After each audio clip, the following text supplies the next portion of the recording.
Hi guys, welcome to our very last module of Shocker Strong Resilience for the fall 2020 semester. Our very last module topic is savoring life's joys, past, present, and future.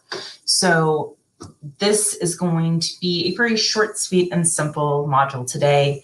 And your assignments for this week are pretty straightforward and very positively focused, which going into finals week, I think is more than appropriate. So what we are talking about today is making sure that we take the time to appreciate and enjoy things in our lives. Simple things, big things,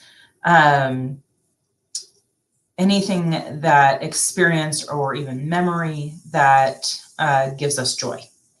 So when we talk about the past joys, it's remembering happy times, if it was a special occasion or just a really memorable moment with somebody special, and really giving that thought and that experience a lot of attention.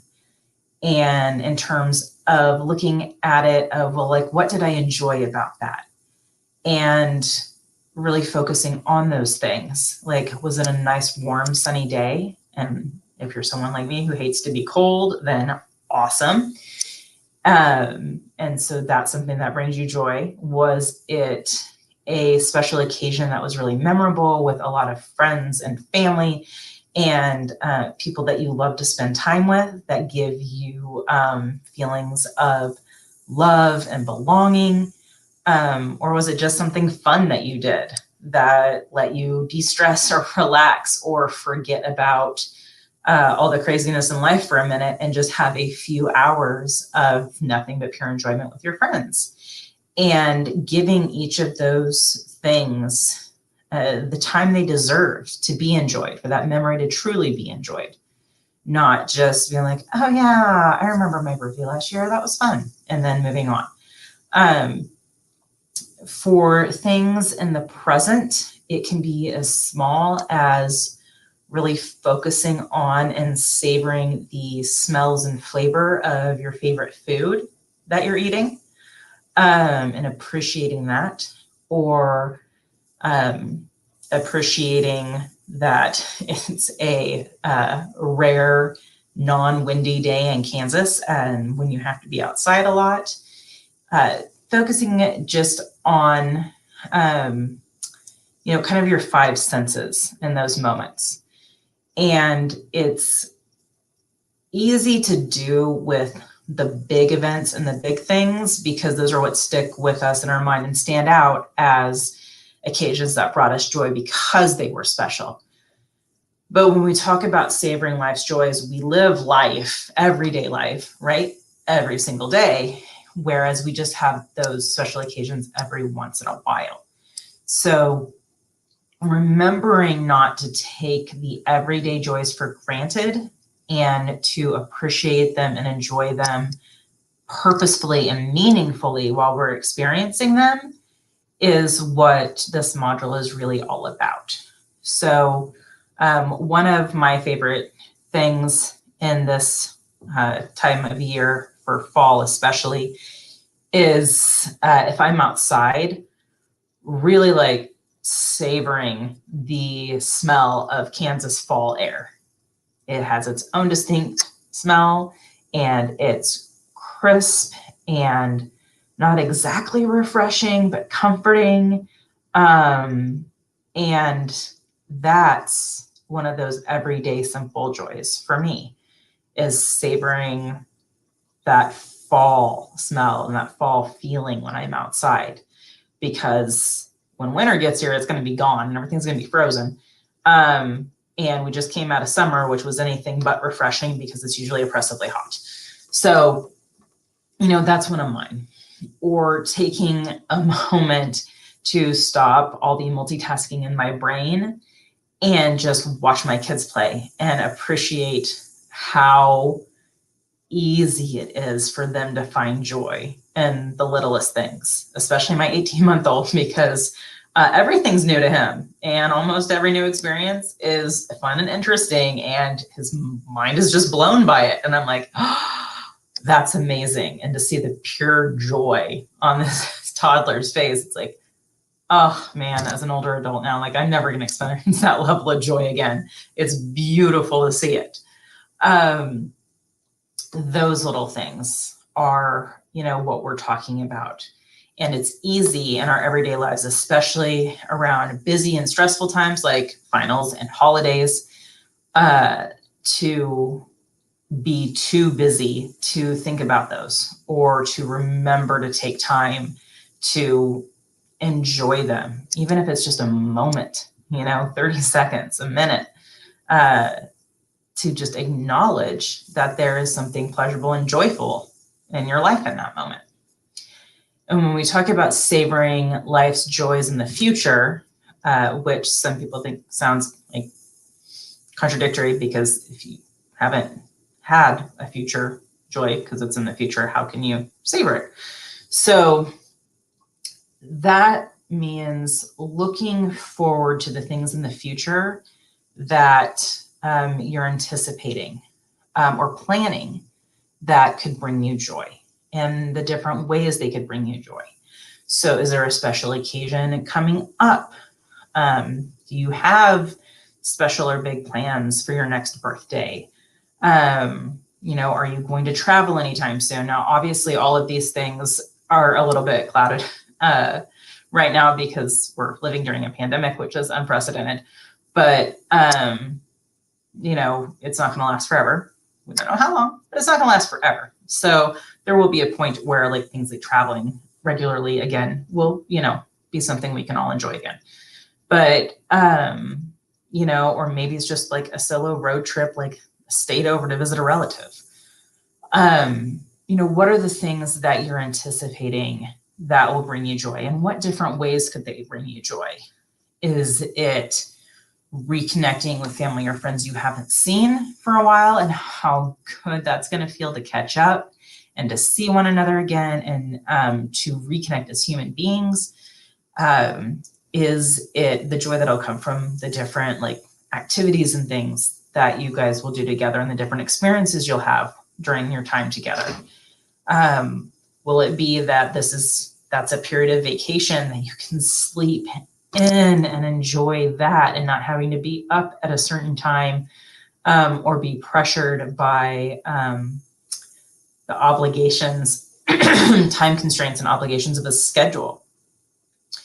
Anticipating those joys and focusing on those gives us something to look forward to. And a lot of times when we get really bogged down in stress and busy and everything that life throws at us, it's difficult to remember that there's a tomorrow and many tomorrows after that hold promising and joyful things for us. A lot of us since March, either solidly or on and off, have been living in crisis mode, where it's just like, we're just trying to get through one day at a time. Maybe it's like 1 hour at a time, because that's the year 2020 has been. And it's hard to break out of like that survival mode, crisis mode, and really, plan for the future or focus on the future, because sometimes that can be overwhelming. But unlike the future focus for goal setting and achieving and accomplishments, which can bring with it its own certain amount of stress and maybe make you feel overwhelmed, focusing on future joys shouldn't do that.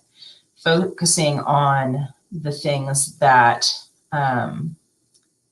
life's going to bring our way and all the positive things that could come out of that should be more like a coping skill and a,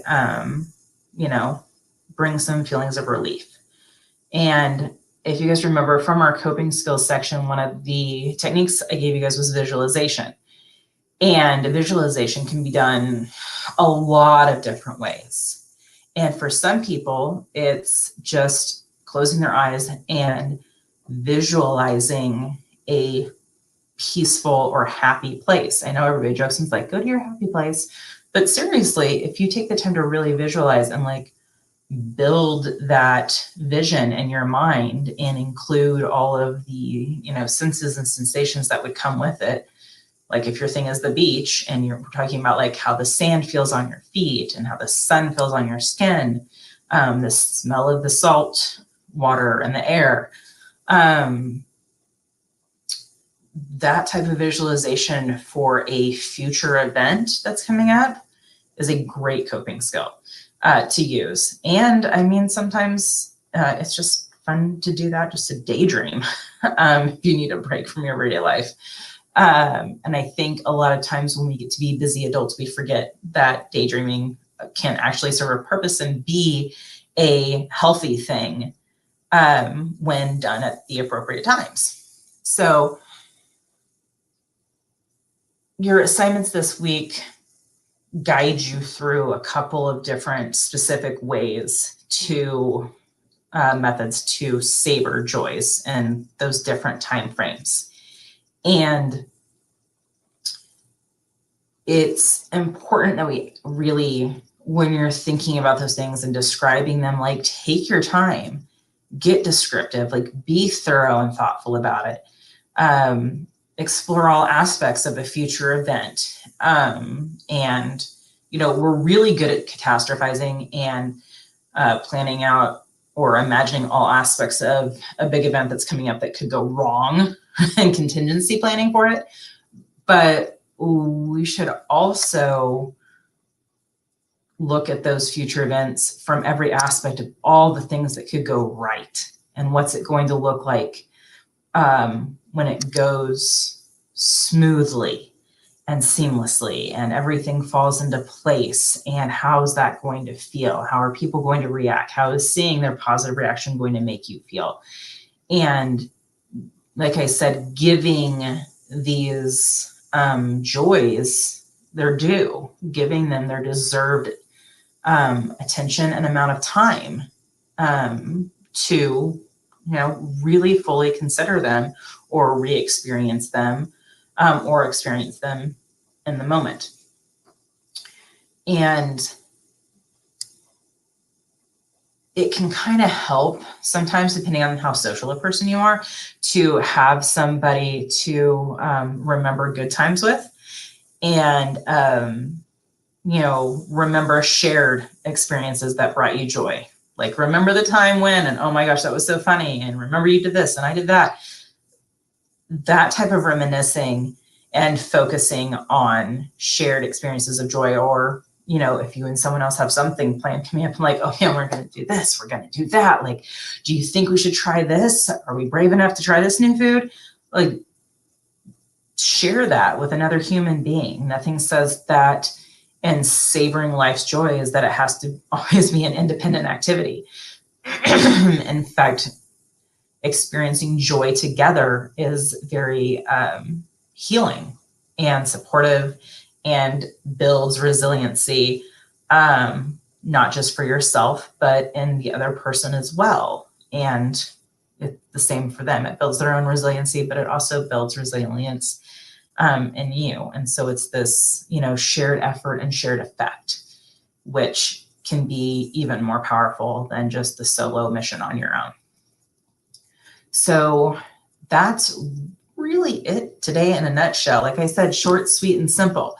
I was given the suggestion by Miss Ashlyn, my fabulous coworker, earlier today, that today's message and the only thing everybody should know about savoring life's joys is treat yourself.